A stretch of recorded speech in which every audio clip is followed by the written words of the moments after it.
Alright guys, I was a little worried that I wasn't going to get a video out this week because I'm still waiting on a bunch of parts for the recon to come, and I'm kind of at a standstill. But luckily Dan's been, I don't know if I'd say conniving, but working with the guys at Carnes Equipment and Mountain Extreme.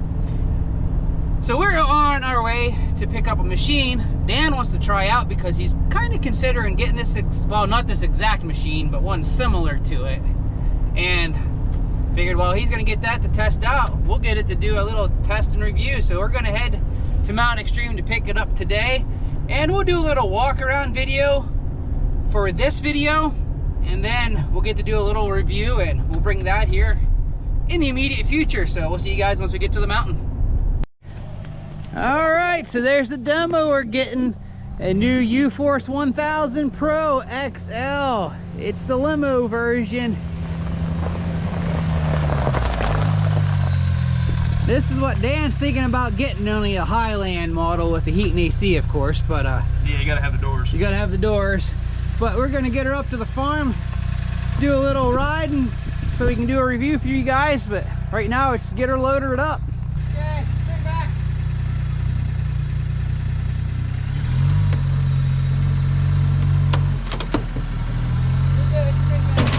Whoop, hold up.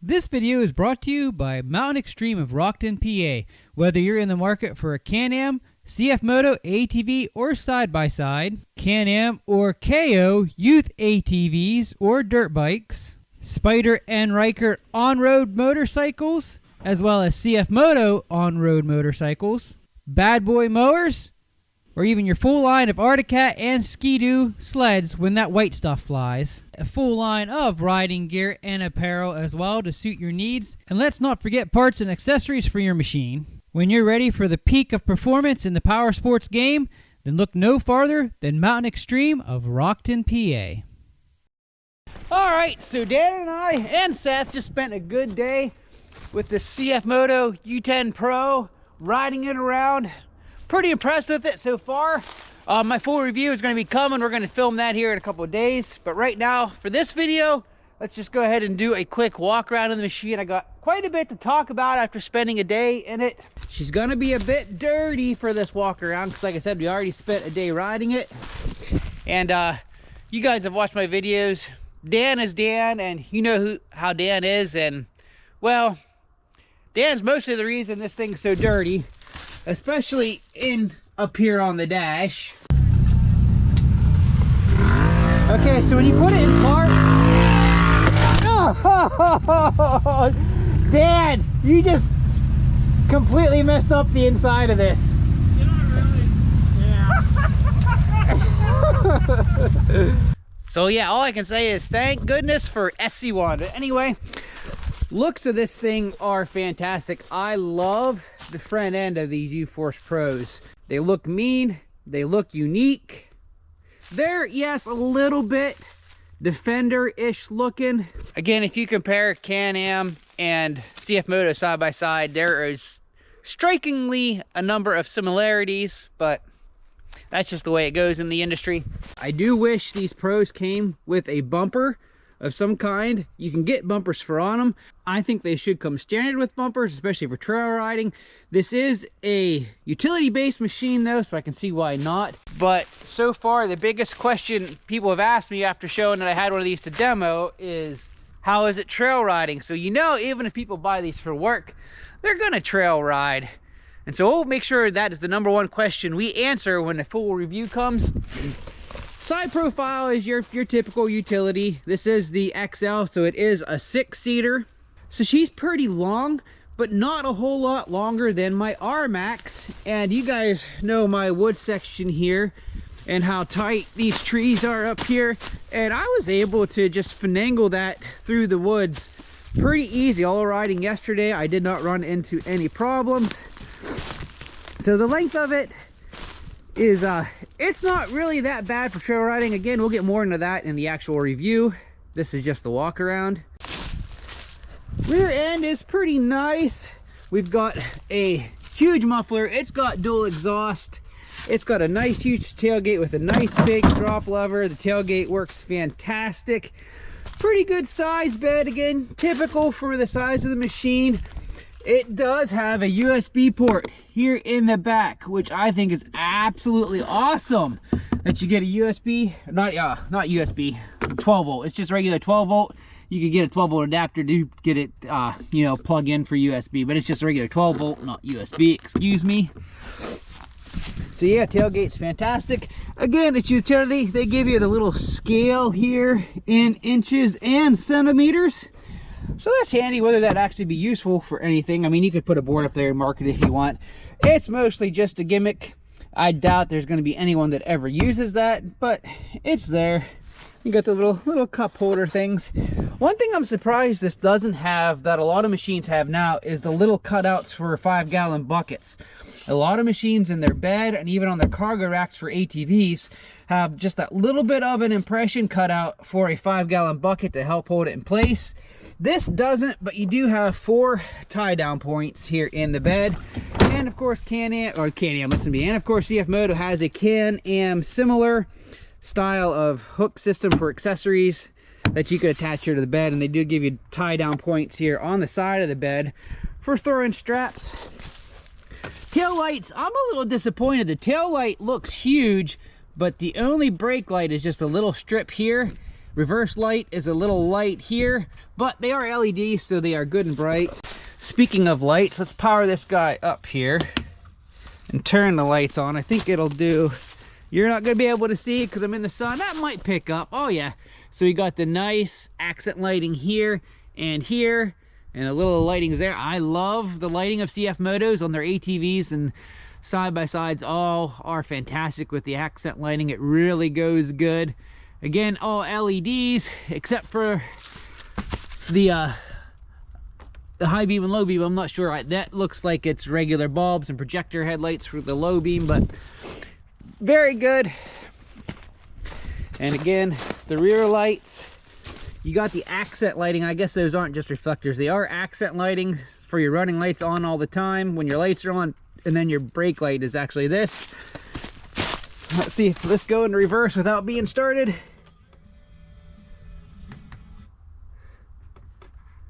Nope, it's got to be in gear, so hold on. Let's start her up. Let's put her in reverse. You gotta have the brake pedal on to go in reverse. So there, it does have backup lights, which again, they look small, but we tried it out yesterday when we did a riding and they are pretty bright. Moving on to the interior here. Very, very nice interior. Now this is not the Highland, so it does not come with heat or AC or full doors. It has nets. I'm not a fan of these nets. They kind of stink. They're just so floppy. I mean, we could tighten them down and stuff, but that's probably one of the first things that come off. It does have a nice intrusion bar. Because it doesn't have doors, this is a safety feature it has to have, but it does kind of hinder getting in and out a little bit. As you can see, I wasn't watching, I just smacked my back off. A little bit of a learning curve. Once you realize these are there, you can get in and out pretty easy, but I mean, they are still there.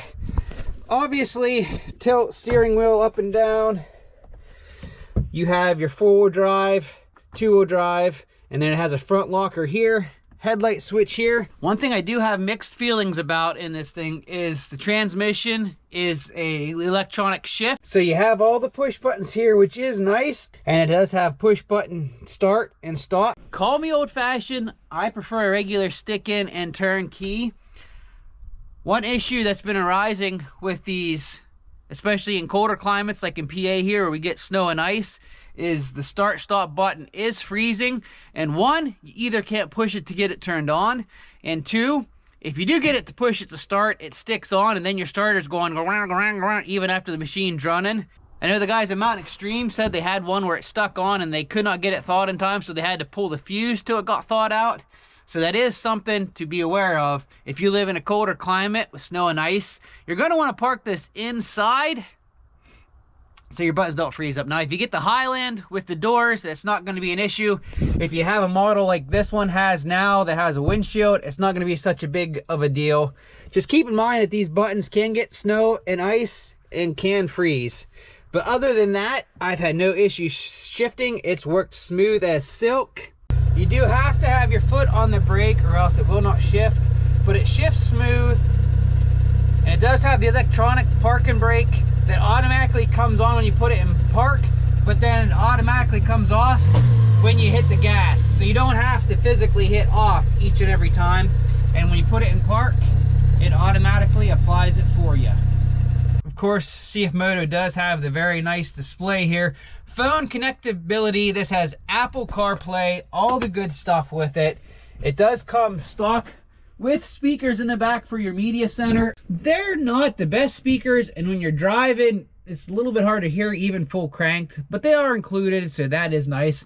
On the 3-seater version, they'd be right here, and not such a big deal because they'd be closer to you and you'd be able to hear them better. You do have your little, okay, no network, so let's close that. It does automatically come up with the map. You push and hold, that gets your settings up, and then you have all your media control here. Okay, quick before I get copyright. So you guys probably heard that. That wasn't quite cranked, but it does have AM, FM radio, and of course Bluetooth connectability. Turf mode, it does have a locking and unlocking rear differential. You can see the little display here. The rear is unlocked. That locks the rear, and even when the rear is unlocked, it's like a limited slip rear. So if you get to spinning the back wheels too fast and hop on it, it will lock the other side even when it is unlocked. So it's just kind of nice. It works like a limited slip basically. Mode button, there is only work and normal. These do not come with a sport mode, which I think is a real shame because the motor in this beast is absolutely a torque monster. Top speed is not great in this. It's a utility. It's about 50, 55. That's all you get. But there is so much torque in this guy. I wish it had a sport mode. But even without it, it is a blast. We'll get more into that when we get the actual review. We'll talk about performance numbers and stuff. It does have an electronic parking brake, which again, I'm not a fan of. Give me a good old-fashioned lever or pedal. This is new age, new tech. Everyone likes the fancy electronic gizmos. So it has it. This does have a hydraulic lift bed. Push of a button. She raises. She lowers. Which is nice.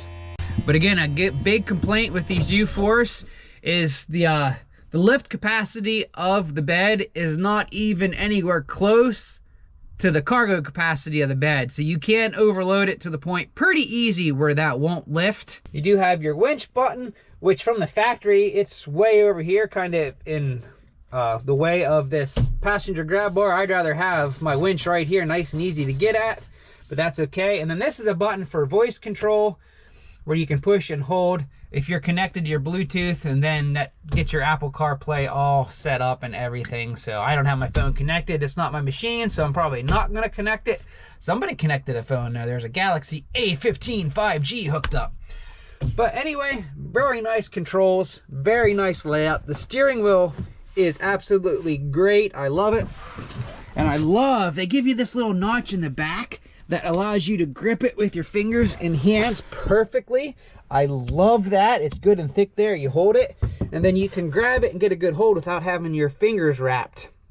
Which wrapping your thumb in a steering wheel is usually not a very good thing. Again, this is a utility, but like in a sport machine, you guys never want to wrap your thumb in here when you're riding, especially aggressively. So I like that they give you that little extra bit in the back to grab, and then you can rest your thumb here and not worry about it jerking and breaking your arm. But again, utility machine, probably not such a big factor. I'm rambling. Storage, you get a little storage compartment up here that the lid engages very well. Your winch remote is in there from the factory. And while we're talking about winch remote, very nice feature. You have a plug here where you can plug it in to work your winch, and there's also a plug here where your same winch remote will run your hydraulic bed. So you can stand here if you have a heavy load and you got to help lift it a little bit to dump, then you can run the winch in one hand and then have a free hand to help just give that little extra oomph to dump, or even just to stand back here and watch where you're dumping. So that's nice that you can use the winch remote for both the winch and the dump bed. Very awesome.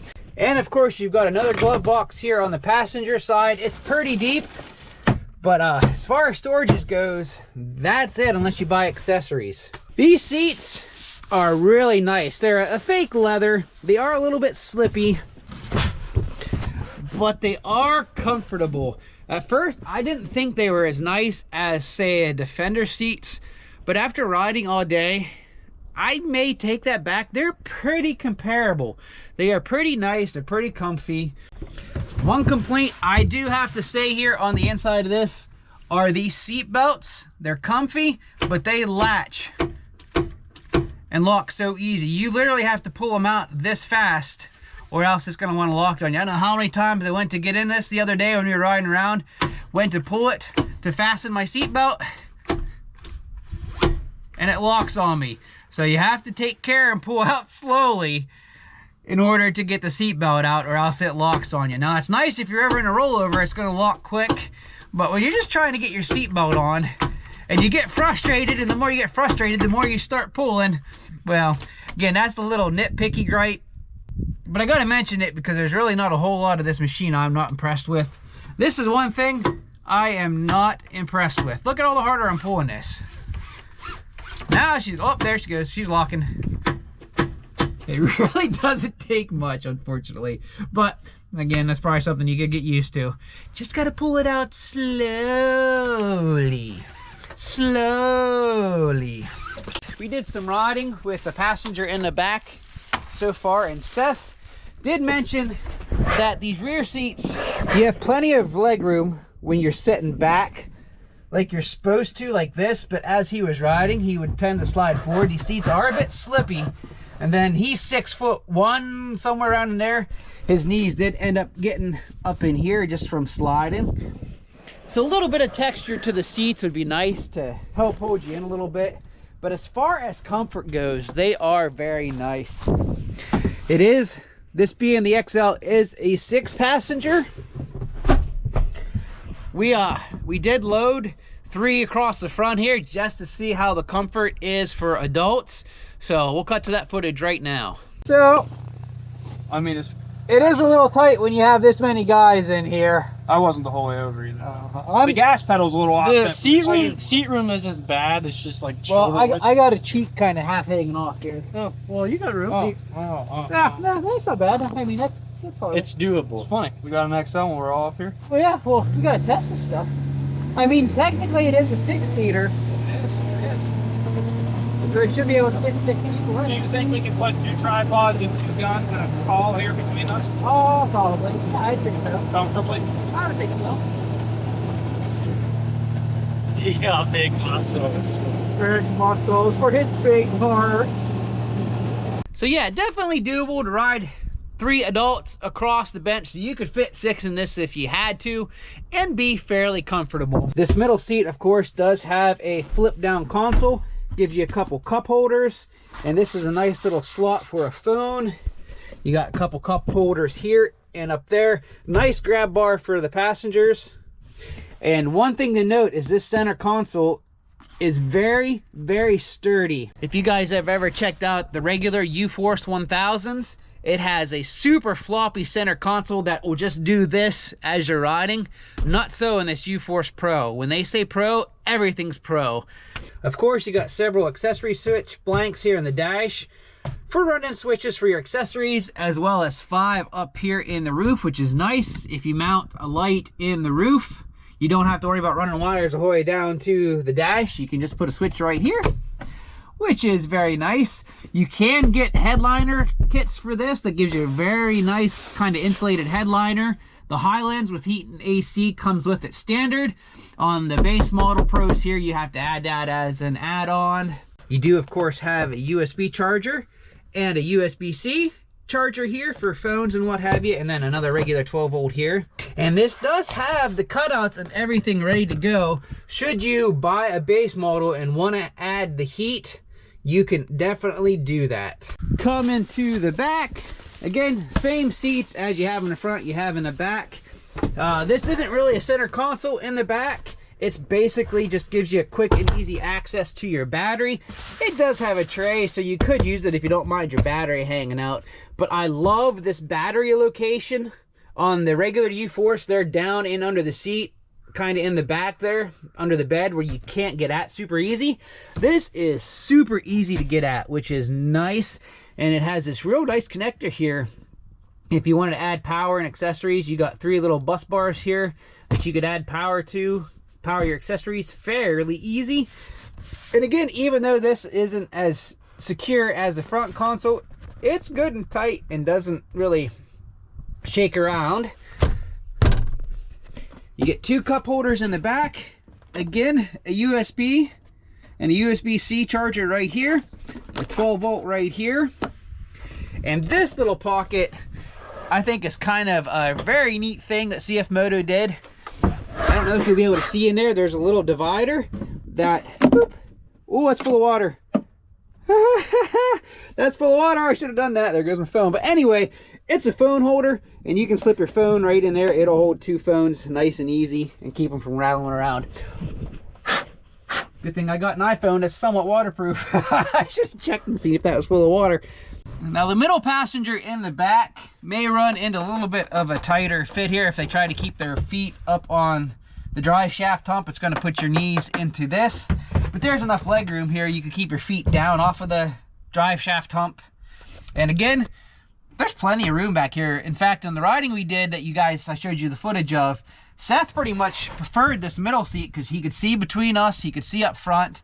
And the middle seat, if you see here, isn't as wide, and so it actually will hold you in place and keep you from moving side to side better than these seats will that have room to scoot. So again, I think a little bit of texture to the seat bottoms to help hold you in place would be nice and would be a welcome addition or future update these things could receive. But yeah, other than that, rear seat room is very good. The only slight issue is getting in and out. This space in here is pretty small, so getting in and out, you're gonna want to tend to hit your knees and stuff. But again, once you learn, and that's there, getting in and out becomes second nature. And I like that it's not super huge because that keeps the wheelbase smaller and makes this thing very maneuverable.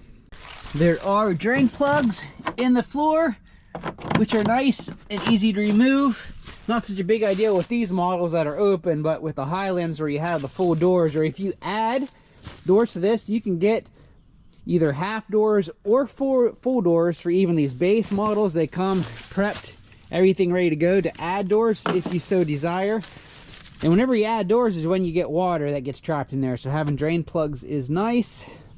Under the hood, let's get the hood up, you do have an accessory bus bar here where you can buy a wiring harness to hook up, and it gives you power direct to your little bar here where you can add accessories, which is nice. You got a little fuse panel under here, your diagnostic port, and again, your coolant, brake reservoir, everything right there. Nice and easy to get at under the little hood. Now, one thing I like to cover here on the channel that hardly any other channel covers when they do reviews is maintenance. How easy is maintenance on this thing? Pretty easy. First off, you already saw how easy stuff was able to be accessed under the hood as far as coolant, brake reservoir, fuse panel up there. Battery, you already saw, is easy to get to at this. Airbox, I love this location of the airbox. Basically, you have your rear seat here. On the 3-seater models, it'd be under the front seat, obviously. But in order to access your airbox, the rear seat flips, comes out. You have a plastic panel here that comes right off. And right there is your airbox. Very easy to access. It, of course, snorkels up to the side in here. This is your air intake on this side.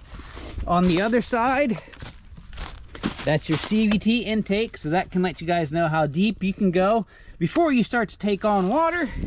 But I'm sure everyone that watches my videos are responsible drivers that never ever get in deep water or mud. I know I never do. Anyway, moving on. There is your air filter, super easy to get to clean. And then your main fuse panel is right here under this. There's two Torx bits, probably T30s. This guy comes off, and right there are all your main fuses. So let me put the bed up here real quick. Your oil check is right here, nice and easy to get to on the passenger side. Once the bed's up, you get easy access here. Your oil filter is right here, super easy to get at. And then your oil fill is right up here on the head, again super easy to get at. There is no check for your transmission fluid, but here is your fill for whenever you replace it. And they actually give you a nice little sticker here that tells you your weight and tells you how much capacity it has, which is really nice. Now let's just take a second to admire the beauty of this 3-cylinder engine. Layout intake in the front, exhaust straight out the back. Very nice design, so there's no heat get into the cab or anything. I'll stress this more in the review, but this machine is an absolute torque monster. And let's crawl under here and see if we can't find where the drain is for the oil. So get them on the passenger side. Coming under here, right there's your oil drain. Not too bad to get to, you got lots of room under here. These things set high. And there is your transmission drain. Pretty easy to get to. Again, there's the passenger side tire. You have the frame member, and there's your oil. There's your transmission. Pretty easy.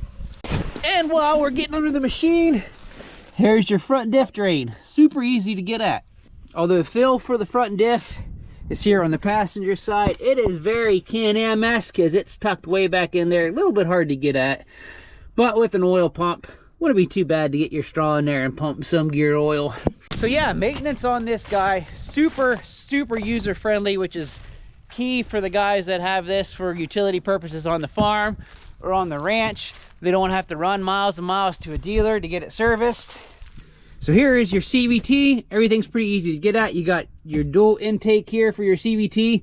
You got your exhaust right here that blows over the header to help keep your heat pushed out the back and not come towards the cab. So super easy to get at. Here's your little sticker. This does take 5W40 oil, and the capacity to change with an oil filter is 3.8 liters. So 4 quarts will get you covered for an oil change. So that's the nice thing about utility machines, is everything is super easy to access because the engines are almost always under the bed. You lift the bed, you can get at everything nice and easy. Of course, all your suspension is greasable, so you do have to get in here and hit all your grease zerks on your front and rear suspension. It just has your basic shocks that are preload only adjustable. Rear is the same, preload adjustable only. But you do get a tool that comes standard in the toolkit to be able to adjust those, which is nice. They include that. We'll get into how this thing rides and handles, especially as far as trail riding, when we get into the review video. But yeah, overall, I am very impressed with the U10 Pro. I think it looks great. Everything's tight. The riding we've already done in it, there's no rattles, there's no squeaks. It's a very solid machine. And it really is getting harder and harder to beat CFMoto as far as quality for price. And like I said, Dan's looking to get this exact same machine, only in the Highland edition that comes with heat, AC, full doors, and all the works. And his price was quoted at just over $27,000, which is incredible, figuring how most of your machines with heat and AC, especially your stretched out crew cabs, you're well over $30,000. You're getting up close to 40 in those. So very hard to beat. But anyway, that's just my quick walk around video. I hope I showed and explained everything to you guys you wanted to see. And keep an eye out for my full review video where we're going to get down to the nit and gritty. We'll show you how this guy trail rides, show you how the power is, the handling, all that fun stuff coming up here very soon, probably the beginning of the new year. So chances are, if you're watching this video, you're thinking about getting a U10 Pro. Let me know in the comments below what has you attracted to them. And if you're watching this and already have a U10 Pro, then let me know your favorite like and dislike in the comments below. And until next time, keep on riding, and thanks for watching.